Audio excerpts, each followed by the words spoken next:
para sa ng monumento ni Rizal at ni Andres. Hanggang ngayon kapayapaan ang dasal, nagtitiis pa rin ang bayan sa walang kamatayang himagsikan. Pilipino sa sariling bayan ang nagsipaglisan upang dun magpaalipin sa lupa pa ng dayuhan. Titiisin ng pamilya kahit pa may kalayuan, para bang may kalokohan ng mga nagaganap. Matapos silang palayasin, tayo ang naghahanap. Mga bayaning nagbuwis ng buhay, ang sakit isipin pagkat tila ba nakadikit na ang isang alipin sa imahe ng Pinoy na umaasa sa banyaga. Nagbalik tanaw sa lumang tasa na ipinamana pa sa akin ng aking lolo na sundalong veterano ng digmaan laban sa pananakop ng Amerikano.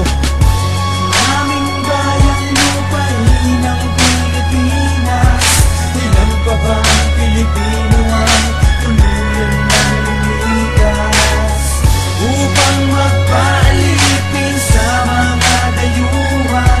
Naroon na ba talaga ngayon aming kinabukasan?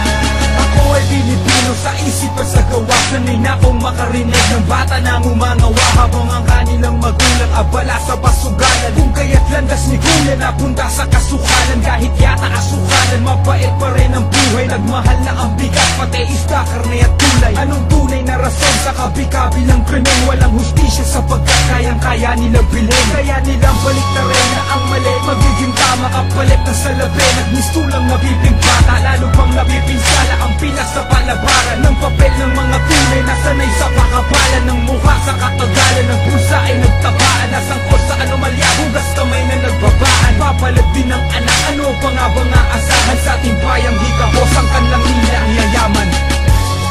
Aming bayang lupain ng Pilipinas, ilan pa ba ang Pilipino ang tuluyan ng lumikas upang magpaalipin sa mga dayuhan? Naroon na ba talaga ngayon aming kinabukasan?